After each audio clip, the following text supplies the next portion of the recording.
Good evening. Welcome to the special meeting of the Planning Commission on Tuesday, November 4th. This meeting is called to order.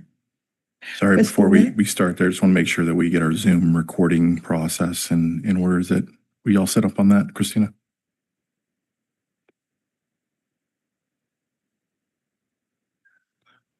The little Zoom voice, recording in progress.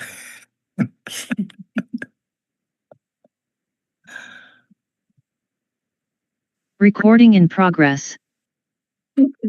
Accomplished. Thank you. Thank you. All right. Christina, can you please call the roll?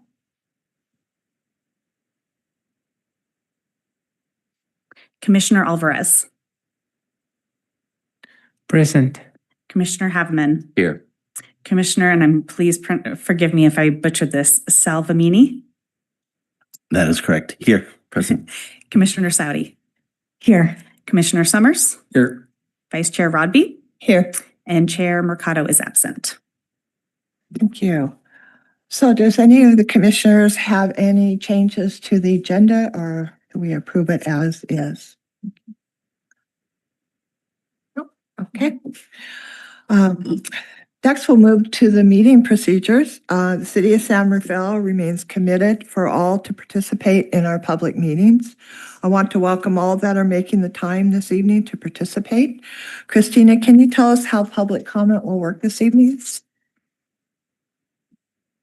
Absolutely. Thank you. Tonight's meeting is being recorded and streamed live to YouTube.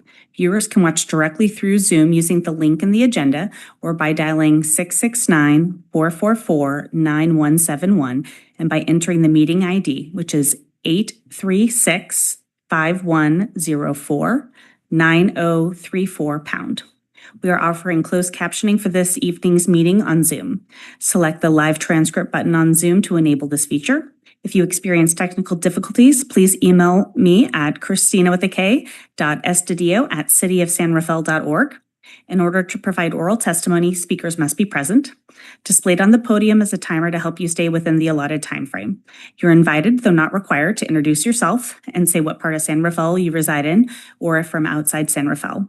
If you would like to request a modification under the Americans with Disabilities Act to provide public comments virtually, please submit your request to the Planning Manager's Office 72 hours in advance of a meeting at margaret.kavanaugh-lynch@cityofsanrafael.org for consideration.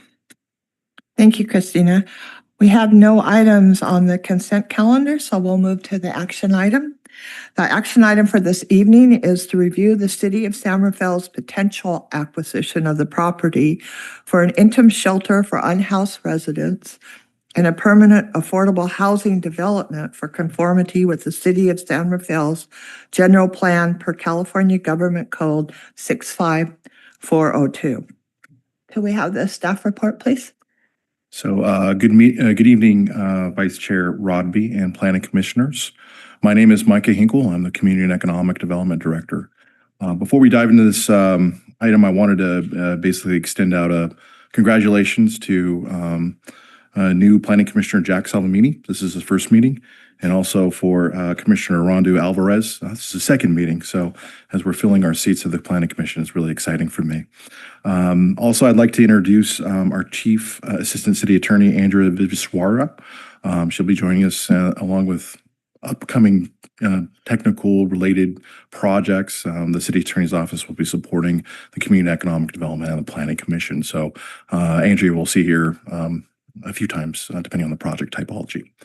The last person I want to introduce is Assistant Director of Community and Economic Development, Greg Miner, which is will be tonight's lead presenter and go through this item. So with that, I'll turn over to Greg. So thank you.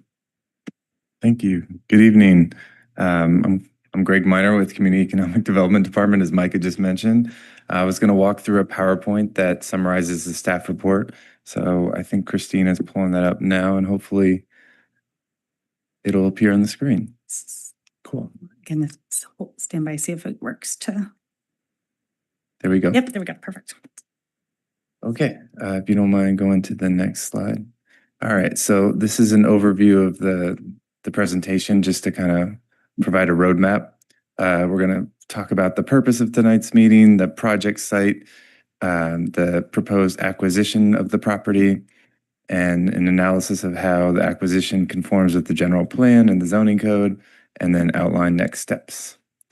So if you don't mind going to the next slide. So tonight's meeting is a little different than what I imagine the typical planning commission would be, in that this is not a project from a developer to seek an approval from the planning commission, and you're not being asked to approve or deny or apply any conditions to a project. The reason we're here is that the City of San Rafael is considering purchasing a property, and there's a state law, specifically the government code section that's identified here on the slide, that requires a city, if there's a general plan, to present the proposed acquisition to the planning agency of that jurisdiction, which in this case is you all, the Planning Commission, to ensure that the proposed acquisition conforms with the city's general plan. So tonight you're being asked to consider whether or not the proposed acquisition conforms with the general plan, and you're not being asked to approve or deny the proposed acquisition. That question is being presented to our city council in this room Monday, November 17th. So I think you can go ahead and go to the next slide. Okay, so here's a satellite view of the property of 350 Maridale Road and 3833 Redwood Highway. Just for convenience, there's two addresses, two parcel numbers, but just kind of for convenience, I'll just refer to it as 350 Maridale. The property consists of about 2.5 acres. Its general plan designation is commercial mixed use. It's currently zoned as a planned development district, which also allows for high density residential uses. Its last use was an adult school from 1990 to 2020. It's been vacant since then. There's 3 single-story buildings. You can see the white rectangles at the lower side of the screen, and then the large parking lot. That's the property. It was last entitled in 2020 for 45 townhomes.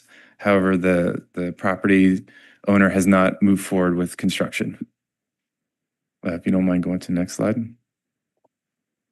So these are just some pictures taken from Maridale Road of the structures on the site. You can go ahead and go to the next slide. All right, so this picture here kind of zooms out. The red rectangle, if you can see it, is the property, and then the larger picture kind of provides the larger setting. So to the north of the property, there's a commercial use. It's a storage facility, and just north of that is the Civic Center Smart Station. To the east, you have the 101 freeway, and east of that, you have the Marin County Civic Center itself. To the south, you have commercial uses as well as high-density residential, multifamily use. And then to the west, across Marydale Road, you have low-density residential. I forgot to mention, and it's probably easier to see on the earlier slide, but there's just two entrances to the site, either on Marydale or Redwood Road. In terms of the acquisition, the city of San Rafael is considering acquiring the property thanks to a potential grant from the county of Marin for the development of affordable housing on site. Because it takes time to develop an affordable housing project, to identify an affordable housing developer, secure financing, and entitle the property, the acquisition is anticipated to move forward in two phases. So during that first phase of the project, there will be an interim shelter for unsheltered individuals. The intention is to start that early on in 2026 and to have that in place for a 2-year period, with the option of extending that for 2 additional years if the city and county can identify funding. But in no case will it move beyond June 30th, 2029. The number of individuals proposed as part of the interim shelter is 65. And the intention is to encourage folks who are part of the city's sanctioned encampment to be the first participants in the program. And once they're on site, to receive services from county staff and to transition them into permanent housing. You might recall from the satellite view, there's a large parking lot. The idea is to have the tiny homes on the parking lot and to utilize the existing buildings for meetings and bathroom facilities.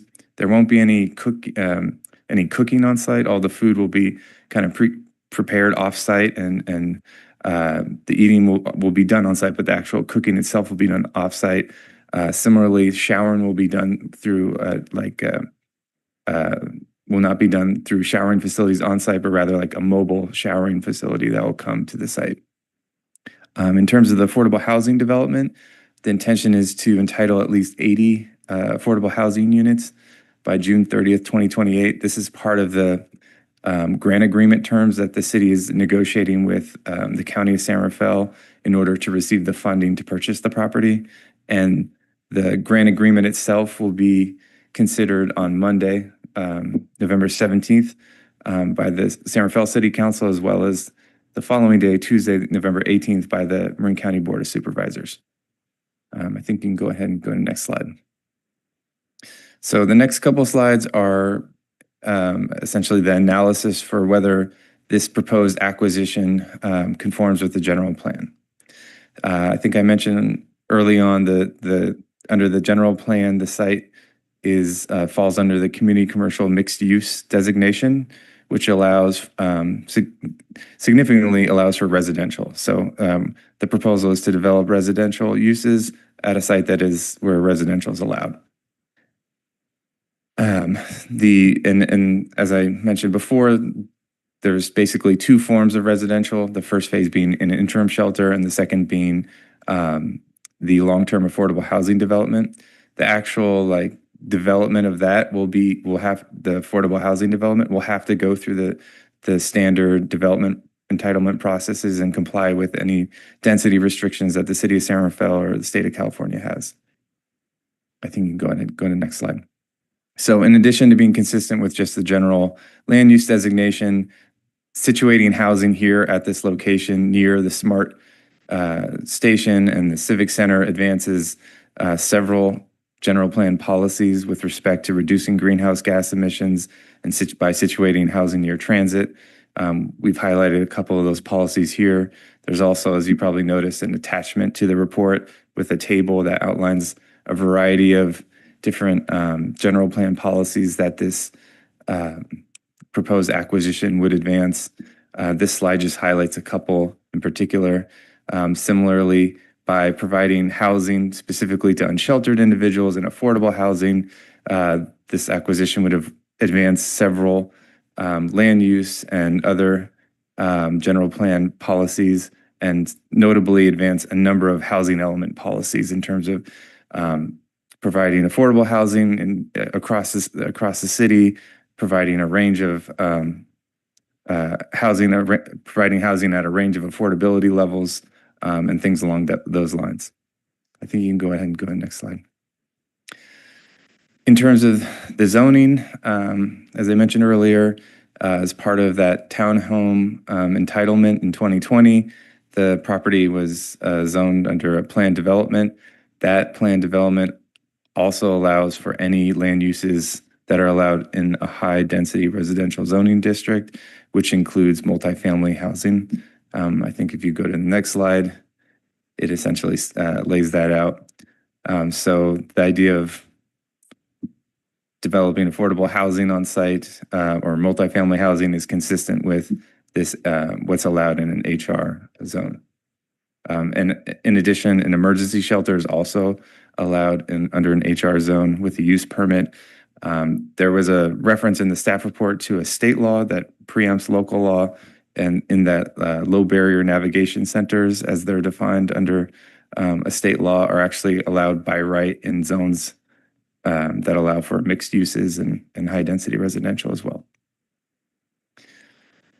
So kind of wrapping up here, again, the focus tonight is on whether or not the proposed acquisition conforms with the general plan.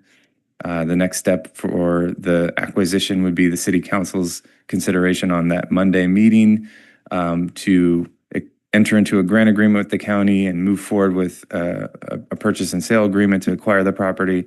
And then the following day, there's a Board of Supervisors meeting to authorize the county's grant to the city. So for members of the public that are interested in this project or planning commission members, those are two milestones to be aware of. So ultimately, our recommendation is to adopt the resolution that was enclosed in the staff report that incorporated the analysis in the staff report and findings along those lines. Happy to answer any questions that may arise, and thank you for your consideration. Thank you, Greg. Do commissioners have any questions? I do. I have one just question about the density. In reading, the max density is 21.8 to 43.6.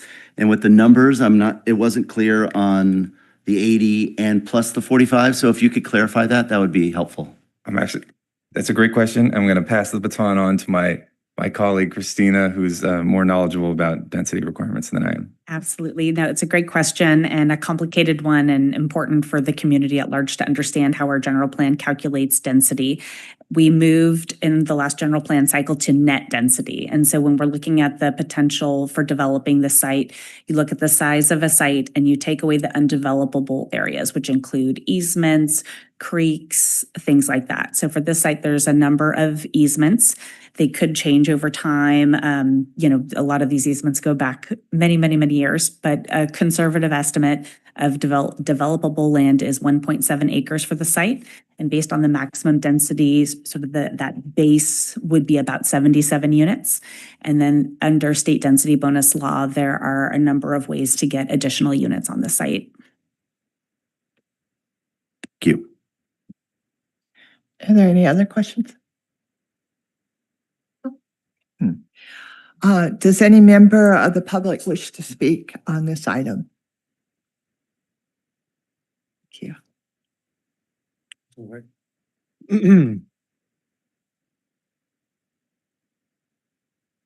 Good evening, members, commissioners, chair.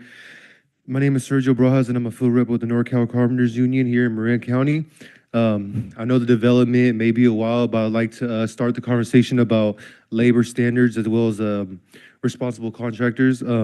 Labor standards are the foundational protections that ensure our workers are treated fairly with dignity and respect.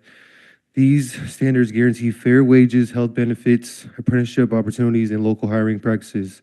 More than just legal requirements, these protections are what stand between our community's prosperity and exploitation. When we prioritize strong labor standards like prevailing wages, skilled and trained workforce requirements, and local hiring goals and health coverage for all, we are not just building housing or commercial space.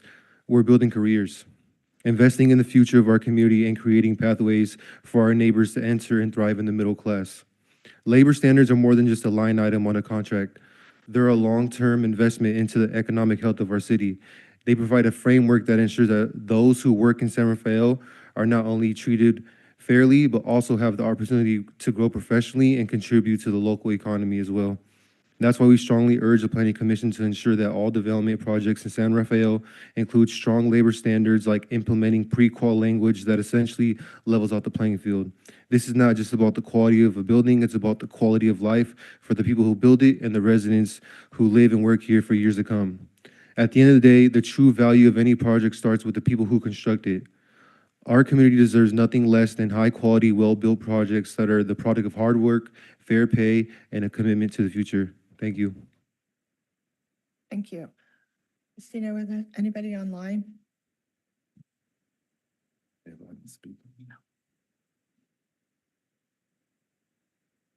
No one's raising their hand. Seeing no further requests to comment, I'll close the public hearing and take back the item for deliberations. Is there any questions or comments from the commission? Okay, thank you. If there's no more discussion, can I please have a motion and a second? I'll motion to adopt the resolution. I don't have it pulled up. Oh, yeah. Adopt a resolution of conformity to the acquisition of 350 Marydale and 3833 Redwood Highway with the city of San Rafael's adopted general plan. This is Commissioner Haveman. I'll second the motion. Christina, can you please call the roll? Absolutely. Commissioner Alvarez. I second the motion. I think we already had a second, so we're yeses and nos. Yes. Yes. Yes. Commissioner Haveman. Yes. Commissioner Salvamini. Yes. Commissioner Saudi. Yes. Commissioner Summers. Yes. And Vice Chair Rodby. Yes. Motion passes unanimously. Thank you. We'll move to the director's report. Chris? I don't think we have a director's report this evening. Or do you have any comments to make? No, I do have some comments to make, and this is just, gratitude to the Planning Commission as we're going through kind of unprecedented development review, particularly levels of complex projects. So one thing I do want to kind of call out, we have, you've seen some of the presentation we had on our development pipeline. We do anticipate some larger scale projects being moved forward basically through November and December. So I just, keep your eyes out for those packets as they come through. Next scheduled Planning Commission meeting actually has 2 large scale projects on it. So we're excited to bring those forward. So Are those a special meeting, the second one? the second one is a special Yeah. meeting. Yes. So Those that are- was just to adjust, I think, for the holiday schedules. Oh, yeah. And that's the larger buildings that we're going to see next. Yeah. Okay, great. So.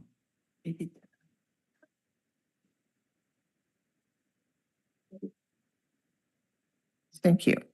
Does any member of the Planning Commission have any communications they wish to disclose? No? Okay. No? Okay, thank you. So that's it. I adjourn the meeting. Thank you. Just take a note, that's 7:21.